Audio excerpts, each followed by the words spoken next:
오늘 함께 나누는 시편 87편의 표제를 보면 고라자손의 시, 곧 노래 이렇게 적혀 있습니다. 고라자손은 레위 지파에 속한 한 가문이었는데 특별히 하나님의 성전을 봉사하는 사명을 맡았습니다. 역대기의 말씀에 보면 고라자손은 성전을 지키는 성전 문지기로도 봉사했고, 또 오늘 카리스 찬양단이나 할렐루야 찬양대처럼 찬양으로 예배를 돕는 찬양대로 또 봉사했고, 어떤 분들은 성전을 섬기는 분들을 위해서 요리를 해주는, 요즘 셰프 전성 시대잖아요. 오늘날로 말하면 아마 각광받을 수도 있는 요리사로 성전을 봉사하기도 했습니다. 그러니까 오늘 시편 87편은 고라 자손이 아마도 카리스 찬양단이나 우리 할렐루야 찬양대처럼 찬양하는 일로 예배를 돕고 섬기면서 불렀던 찬양 시편 가운데 한 시편의 말씀입니다. 그 찬양의 대상이 시온입니다. 시온산, 그것입니다. 시편에는 이 87편뿐 아니라 시온을 찬양하는 여러 시편, 46편, 48편, 76편, 84편, 122편, 132편 이렇게 여러 시편이 있는데 묶어서 주제가 동일하게 시온, 그것을 찬양하고 있기 때문에 시온 시편이다 이렇게 부릅니다. 왜 이렇게 많은 시편에서 시온을 찬양하고 있는 것일까요? 시온은 결국 그 핵심이 시온산이죠. 시온산에 하나님의 교회 예루살렘 성전이 건축되어 있기 때문에 그렇습니다. 그래서 시온 시편, 시온을 찬양하는 이 시편의 말씀들을 다 읽어보면 그 핵심 주제가 하나님의 교회입니다. 하나님의 교회. 그래서 오늘 함께 나눌 시편 87편도 표면적으로는 시온성, 예루살렘 성을 노래하고 있는 것처럼 보이지만 그 핵심 메시지는 하나님의 교회입니다. 하나님의 교회가 어떻게 되어야 하는가, 그것을 교훈해 주는 말씀입니다. 오늘이 성령 강림 주일이고 우리가 잘 아는 것처럼 사도행전 말씀에 보면 성령께서, 주님께서 약속하신 대로 마가의 다락방에 모여있던 120명의 성도님들에게 오순절에 임하였을 때에 그들이 권능을 받고 굳게 잠가놓았던 그 방문을 활짝 열고 예루살렘으로 나아가 복음을 전파하기 시작했고, 그래서 교회가 탄생하고 사도행전 전 역사, 복음의 역사, 하나님 나라 교회 확장의 역사가 성령의 인도하심과 능력으로 진행되는 것을 보게 됩니다. 그래서 저는 사도행전 말씀을 읽고 묵상할 때마다 성령은 그렇구나, 교회의 영이다, 그렇게 생각합니다. 그래서 오늘 성령 강림 주일 교회의 영이신 성령님을 생각하면서 시편 87편을 통해 우리에게 주시는 교훈의 말씀, 하나님이 기뻐하시는 교회가 어떤 모습일까, 그것을 함께 나누고 우리 숭실교회를 품고 함께 기도하는 시간이 되면 좋겠습니다. 첫 번째로 오늘 말씀을 보면 교회는 하나님께서 세상에서 가장 사랑하시는 대상입니다. 2절과 3절 말씀을 보십시오. 여호와께서 야곱의 모든 거처보다 시온의 문들을 사랑하시는도다. 하나님의 성이여 너를 가리켜 영광스럽다 말하는도다, 그렇게 말씀합니다. 하나님께서 야곱의 모든 거처, 하나님께서 이스라엘 12지파에게서 살라고 주신 모든 땅, 그 거처보다 시온의 문들을 사랑하시는도다, 그렇게 말씀합니다. 시온의 문들, 예루살렘을 둘러싸고 있는 예루살렘 성, 거기에 출입을 할 수 있는 여러 문이 있죠. 그 문을 하나님께서 가장 사랑하신다, 그렇게 말씀합니다. 여러분, 예루살렘 성전 모든 문을 열고 들어오면 그 핵심이 무엇이 있나요? 하나님의 교회 성전이 있습니다. 그러니까 하나님께서 이스라엘의 모든 거처보다 시온의 문들을 사랑하신다는 것은 바로 하나님의 교회를 세상의 그 어떤 것보다 더 사랑하신다, 그 뜻입니다. 하나님께서 시온, 하나님의 교회를 사랑하시니까 그 교회가 어떤 존재가 된다고요? 사람들이 보면서 정말 영광스럽다, 이렇게 말하는 영광스러운 존재가 된다, 그렇게 말씀합니다. 영광스럽다 원어를 찾아보면 무겁다, 중요하다, 소중하다, 이런 뜻을 가지고 있습니다. 그런데 히브리어 원문을 보면 이 영광스럽다는 말이요, 수동태로 되어 있습니다. 무슨 말씀인가요? 교회가 영광스러운 존재입니다. 소중하고 귀한 존재입니다. 그런데 스스로 영광스럽고 소중하고 귀한 존재가 되었다는 말이 아닌 거죠. 어떻게 그렇게 될 수 있었습니까? 하나님께서 사랑해 주셔서, 그렇게 되어서 하나님으로부터 특별한 사랑을 받으니까 교회가 영광스러운 존재, 중요하고 소중한 존재가 되었다, 그 말입니다. 저는요, 여기에 성경에서 우리에게 가르쳐주는 사랑의 정말 중요한 의미, 하나님의 사랑과 세상의 사랑의 결정적인 차이가 존재한다라고 생각합니다. 다시 한번 반복합니다. 교회가 영광스럽고 소중한 존재가 되었습니다. 우리 숭실교회가 영광스럽고 소중한 존재가 되었습니다.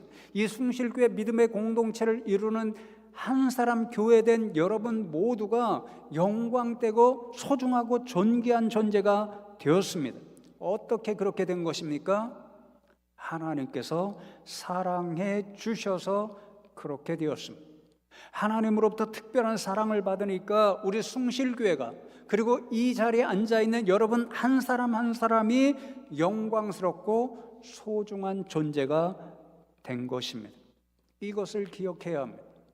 우리 교회가 처음부터 영광스러운 존재가 되었기 때문에 하나님의 사랑을 받은 게 아니죠. 여러분이 처음부터 영광스럽고 복된 존재이기 때문에 하나님이 사랑한 것이 아닙니다. 저와 여러분은, 이 교회는 본래 보잘것이 없었는데 하나님께서 사랑해 주셔서 영광스럽고 복된 존재가 된 것이죠. 이것이 세상의 사랑과 결정적인 차이입니다. 세상은 어떻게 사랑합니까? 사람을 볼 때 자기의 마음에 드는 지위가 있고, 또는 학력이 있고, 물질이 있고, 직장이 좋고, 요즘에 말하면 삼전 닉스죠. 삼전 닉스 다니고, 그리고 예쁘고 잘생겨야 사랑합니다. 이것이 세상의 사랑의 조건입니다. 그런 조건이 있을 때 사랑하고, 조건이 사라지면 사랑도 사라지게 되어 있습니다. 하나님의 사랑은 그렇지 않은 거죠. 영광단 존재도 아니고 소중한 존재도 아니고, 그래서 사랑받을 만하지 않은데 하나님께서 사랑해 주셔서 우리 숭실교회가 영광스러운 존재, 정말 소중하고 귀한 존재가 된 것이고, 저와 여러분 한 사람 한 사람이 영광스럽고 소중한 사람이 된 줄로 믿습니다. 제가 하는 한 목사님이 계십니다. 제가 보기에는 참 예쁜 사모님과 결혼을 하셨는데요. 그런데 한 번은 모임을 하면서 그 사모님으로부터 꽤 놀라운 그런 말씀을 들었습니다. 자기는 남편이신 목사님을 만나기 전에는 그분 스스로 표현합니다. 무수리로 알고 살아왔답니다. 무수리. 옛날 이 사극 같은 데 보면 무수리, 허드렛 일하고 남들한테 주목받지 못하는 아주 보잘것없는 그런 존재, 무수리잖아요. 이 사모님이 어려서 가정에서 아마 특별한 사랑도 못 받고 그냥 집에서 허드렛 일 시키면 그런 일이라 하는 사람으로 자신을 알고 살았다고 합니다. 전혀 누구에게도 관심 받을 수 없는 존재, 소중하다가는 느낄 수 없는 존재, 무수리처럼 정말 쓸모없는 존재, 그런 존재로 알고 살아오다가 대학에서 남편이신 목사님을 만났습니다. 그 목사님이 사모님을 보고는 첫눈에 반하셨습니다. 그때부터 좋다라고 사랑한다라고 계속 쫓아다닙니다. 자신이 무수리와 같은 존재인데 왜 이렇게 이 사람이 나를 좋다고 쫓아다니는지 처음에는 이해를 못했다고 합니다. 그런데 그 목사님의 사랑을 받으면 받을수록 무엇을 깨달았냐면요, 내가 무수리와 같은 존재가 아닌가 봐. 나도 사랑받을 만한 존재인가 봐. 그런 소중한 사람, 가치 있는 사람인가 봐. 그 사실을 깨달았다는 거죠. 누구의 사랑을 통해서요? 목사님의 사랑을 통해서요. 하나님의 사랑이 이와 유사합니다. 무수리와 같은 교회를, 무수리와 같은 저와 여러분을 사랑해 주셔서 영광되고 소중한 존재로 만들어 주셨습니다. 그러니 여러분, 우리 숭실교회를 어떻게 하셔야 되겠습니까? 하나님이 사랑하셔서 영광되고 소중한 존재가 되게 하셨으니 여러분도 사랑해 주셔야 할 줄로 믿습니다. 아무도 아멘 안 하네. 이 교회 안 사랑하세요? 목사님, 우리 교회가 사랑할 만한 데가 있어야 사랑하죠? 그렇게 생각하신다면 하나님의 마음을 완전히 모르는 것입니다. 하나님이 사랑할 만하니까 사랑하셨습니까? 사랑할 수 없는데도 사랑하셔서 하나님께뿐만 아니라 우리 모든 세상에게도 영광되고 소중한 존재로 우리 교회를 만들어 주셨습니다. 옆에 있는 성도님들 어떻게 하셔야 되겠습니까? 우리 숭실교회로는 각자의 작은 교회입니다. 하나님이 사랑하셔서 영광된 존재, 소중한 존재로 만들어 주셨으니 저와 여러분도 사랑해 주셔야 할 줄로 믿습니다. 드디어 제 마음을 알았네요. 목사님, 이 인생 어디 예뻐야 사랑하죠? 그런 생각을 하신다면 하나님의 마음을 전혀 모르는 것입니다. 예뻐서 사랑하셨나요? 아닙니다. 무수리와 같은 우리를 사랑하셔서 그 무수리와 같은 우리를 영광스럽고 소중한 존재로 변화시켜 주셨습니다. 여러분 옆에 있는 성도님들 그런 마음으로 품고 사랑한다면 여러분의 사랑을 받는 그 성도님이 영광되고 소중한 존재가 될 줄로 믿습니다. 이렇게 사랑하는 저와 여러분 되면 좋겠습니다. 두 번째로, 교회는 열방의 어머니입니다. 열방의 어머니라고 말씀합니다. 4절로 6절 말씀을 보시면 나는 라합과 바벨론이 나를 아는 자 중에 있다 말하리라. 보라, 블레셋과 두루와 구스여 이것들도 거기서 났다 하리로다. 시온에 대하여 말하기를 이 사람 저 사람이 거기서 났다고 말하리니 지존자가 친히 시온을 세우리라 하는도다. 여호와께서 민족들을 등록하실 때에는 그 수를 세시며 이 사람이 거기서 났다 하시리로다. 각 절마다 거기서 났다, 거기서 났다, 거기서 났다 그렇게 말씀합니다. 거기는 시온입니다. 하나님의 집인 교회입니다. 났다라는 말씀은 새로운 생명을 잉태하고 출산한다 그런 뜻입니다. 6절에 보면 여호와께서 민족들을 등록하신다 그렇게 말씀하죠. 등록한다는 말씀이 오늘날로 비교해서 말씀하면 출생신고를 한다 그런 말입니다. 하나님께서 여러 민족들에서 새 생명이 나아지면 하늘나라 생명책에 출산신고를 하듯이 그 이름을 기록한다 그 뜻입니다. 여러분, 요즘 동사무소에 가서 아이를 낳게 되면 출생신고를 할 때에 출생지를 짓죠. 출생지. 요즘 보니까요 대부분 다 산부인과입니다. 어느 산부인과에서 나서 그 산부인과에서 출생 기록을 받아다가 이제 동사무소에 가서 출생 신고를 하게 됩니다. 유사하게 하나님께서 어떤 새 생명이 잉태하여 구원받은 백성이 새롭게 탄생합니다. 그러면 보시고 생명책에 출생신고를 하실 때에 그 출생지를 어디로 적는다는 것입니까? 교회로 적는다는 거죠. 교회로. 그런 의미에서 교회는 어떤 곳인가? 새로운 생명을 잉태하고 출산하는 곳입니다. 하나님을 모른 채 세상에서 오늘도 죽어가는 영혼을 전도해서 구원받은 새 생명을 낳는 곳, 그곳이 바로 우리 교회라는 거죠. 그렇게 되면 하나님께서 기뻐하심으로 생명책에 출생신고, 새로운 생명을 잉태하고 낳은 그 인생의 이름을 적으면서 어디서 났다? 거기서 났다. 숭실교에서 났다. 이렇게 기록하신다는 말씀입니다. 그래서 여러분, 교회는 열방의 어머니입니다. 죽어가는 영혼이 교회를 통하여 복음을 듣고 예수를 알고 믿어서 새로운 생명이 잉태되고 출산되는 곳이 교회니까 교회는 열방의 어머니라는 거죠.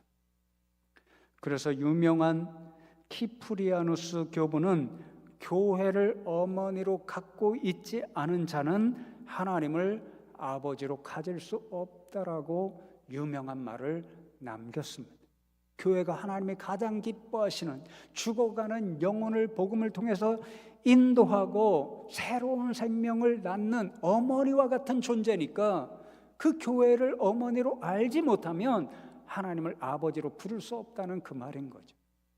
우리 숭실교회가 이와 같은 열방의 어머니가 되면 좋겠습니다. 그런데 여러분, 오늘 4절로 6절의 말씀을 읽으면서 제가 가슴이 뛰고 정말 감동한 말씀들이 따로 있습니다. 자, 보십시오. 4절로 6절 눈으로 보십시오. 예루살렘에 세워진 교회에서 잉태하고 낳는, 그래서 하나님 나라 생명책에 거기서 낳다라고 적히는 하나님의 자녀들, 그 사람들이 지금 어떤 사람들입니까? 이스라엘 사람들의 눈으로 보십시오. 그들이 볼 때에 오늘 말씀에 기록된 하나님께서 거기서 낳다라고 적는 새로운 생명들은 원수와 같은 존재, 도무지 이러한 일이 일어나서는 안 된다라고 생각할 수밖에 없는 그런 존재들입니다. 여러분, 애굽이 어떤 나라입니까? 라합이 애굽을 표현하는 시적인 표현입니다.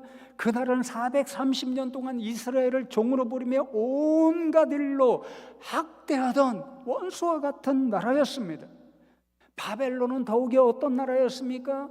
유다를 완전히 멸망시키고 그들의 자부심이었던 하나님의 성전도 다 무너뜨리고 성전에 값진 성물들을 바벨론의 보물로 빼앗아가고 유다의 많은 사람들을 포로로 붙잡아가서 날마다 고된 노역을 시키며 학대했던, 세상에서 유대인들에게, 이스라엘 백성들에게 최악의 압제자였고 원수였습니다. 바벨론은 어떤 나라입니까? 블레셋은 어떤 나라입니까? 삼손 시대, 사울 왕 시대, 다윗 왕 시대, 역사적으로 이스라엘의 가장 적대적인 나라, 항상 전쟁이 있는 나라, 그 나라가 블레셋이었습니다. 구스, 에디오피아죠. 아프리카, 인종적으로 그들과 섞일 수 없는, 가장 멀리 있어서 가까이 할 수 없는, 이웃이 될 수 없는 그런 나라였습니다. 그런데 오늘 말씀에 보면 놀랍게도 이 모든 나라, 열방의 백성들이 다 시온에서 났다, 예루살렘 교회에서 하나님을 알고 구원받아 하나님 나라 생명책에 바로 이 예루살렘 교회에서 낳은 나의 백성이라고 그 이름이 적힌다라고 말씀합니다. 이스라엘 사람들에게는 상상으로도 있을 수 없는 일입니다. 왜 그렇습니까?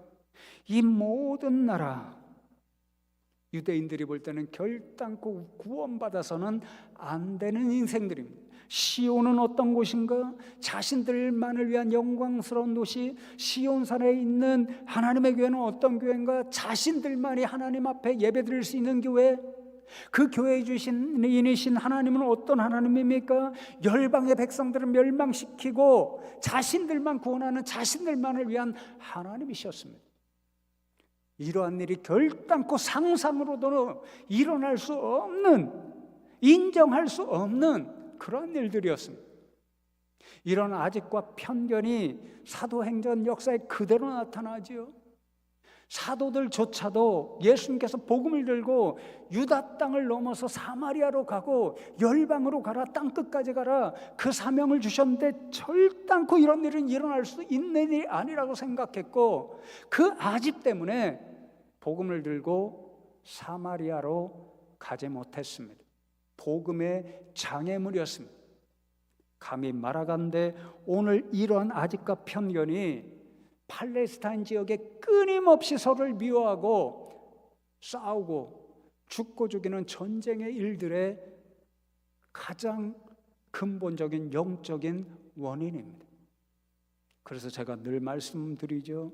바른 신앙을 가져야 우리의 영혼이 건강하고 가정이 회복되고 교회가 살아나고 나라와 민족과 열방을 살릴 수 있는 것입니다. 그러나 하나님이면 어떤 교회를 원하고 계십니까? 오늘 말씀을 보십시오.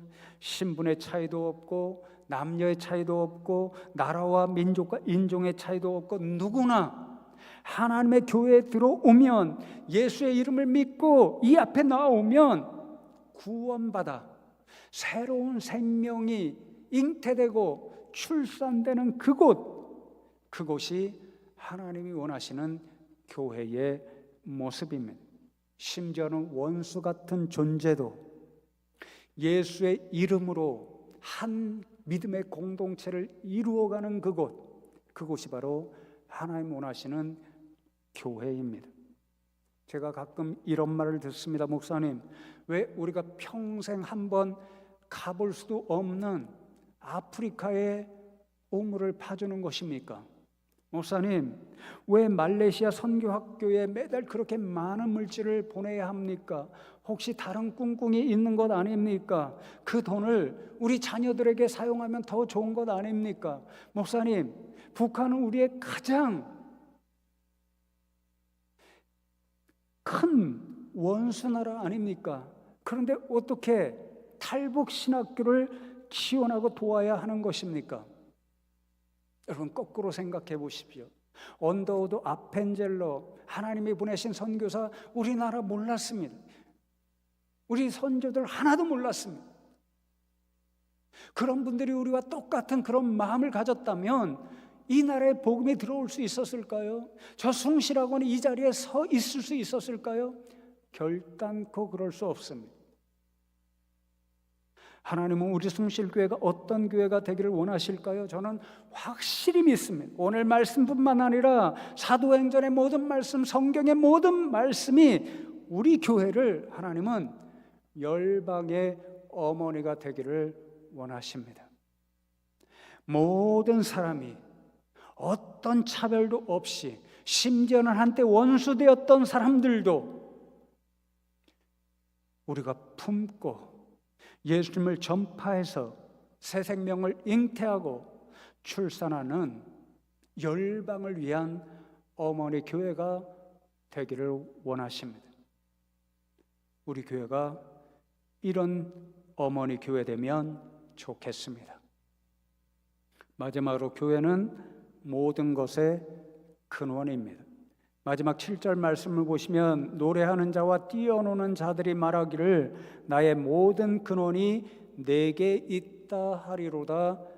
그렇게 말씀합니다. 노래하는 거죠. 기뻐서 뛰어놀면서 노래하는 거죠. 이 사람들이 누구일까요? 시온을 통해서, 예루살렘에 서 있는 하나님의 교회를 통해서, 우리 숭실교회를 통해서 하나님을 알고 예수 복음을 듣고 믿어 구원받은 백성, 그래서 하나님이 기뻐하시며 생명책에 기록한 그 이름입니다. 그 새 생명입니다. 이 사람들이 하나님의 구원받은 백성이 되고 자신이 천국 시민이 된 것을 알고 너무도 기뻐서 노래하며 뛰놀며 하는 말이, 외치는 말이 내 모든 근원이 내게 있다. 시온에 있다. 예루살렘 교회, 숭실교회에 있다. 그런 말입니다. 예수님을 모르던 인생들이 우리 숭실교회 성도님들의 복음 전파 전도를 받고 예수님을 알고 믿고 구원을 받아 천국 백성 된 것이 놀랍습니다. 너무도 기쁩니다. 그래서 외쳐 부르는 것이 나 숭실교회를 통해서 예수님을 알고 믿게 되었어. 구원받았어. 나의 모든 이 구원의 감격, 기쁨의 모든 이유, 원인이 숭실교회와 성도님들에게 있어. 이 말인 거죠. 저만 감격해서 흥분해 있는가 봐요.